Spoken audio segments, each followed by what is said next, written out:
Usually it's day 2 and we're doing this all in one day, but it's usually the second half that you see the chains being broken.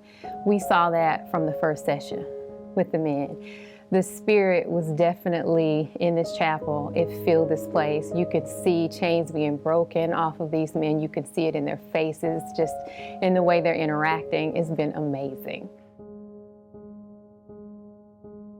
We know some things are unforeseen, like I said, we come from Birmingham all the way down here. Sometimes we get here for some reason we may not be able to get into camp. It could be some incidents that went on, or maybe they're on lockdown, or maybe some fighting that have been going on, things like that. And even in the process of coming into the chapel, certain things that they just don't have, like even today we wanted to really do a baptism, but because it's so cold outside, there was no way to heat the pool. So, we didn't want any of the guys to get sick or anything like that, having to leave here, things like that.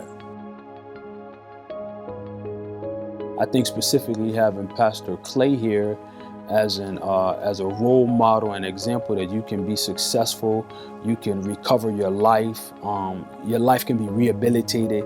He has been just a role model, and I think he's an asset not only to the prison, but to the program, to the system.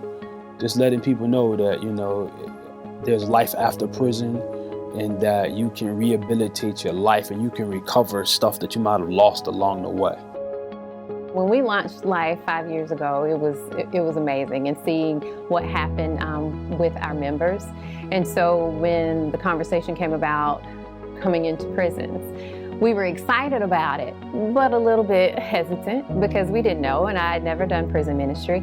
So as a woman going into a men's prison, I was just a little uneasy and didn't know what to expect. I think I'd never been to a prison, so only thinking about the things that I'd seen on TV. And so that was my perception. And then to walk in here, and it's totally different from what I thought it would be like. And it has been such a blessing and such a wonderful experience. The brothers kept their word, and they came back and they dedicated their time, their effort, and their hard work. And that's the best part about it. It don't matter about nothing material, man, to me, because material is thing to replace. Everything in life is replaced but life itself. And they came and showed me like I'm used to home, brotherhood, family. And that's what it felt like with the brothers, and it's always gonna feel like that. The biggest thing that I got out of the Life Retreat, or the biggest impact on my life, was the lesson on forgiveness. I had some issues struggling with that with myself, some family issues. My dad left when I was 2 and actually didn't want to be a part of my life. So a lot of the issues that I dealt with growing up, I believe stemmed from that. Not that I'm blaming him for that, because I'm responsible for my own decisions.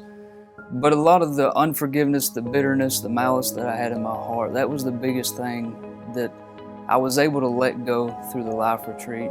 One thing we did was write some of the names down on a piece of paper of the people we wanted to forgive, and then we ripped it up as we was praying. And that helped me to release some of that. Like one of the TWC workers informed us, man, sometimes the devil put people in our way, even though it might not be their intentions, but it just go around like that, and we kind of pretty much have to work around it, and they working around it, man. I give, the big ups to TWC, I appreciate y'all guys, for real. I really appreciate y'all, Kendra and Pastor Clay's persistence. They've been persistent and consistent in making sure that this happened, not letting up.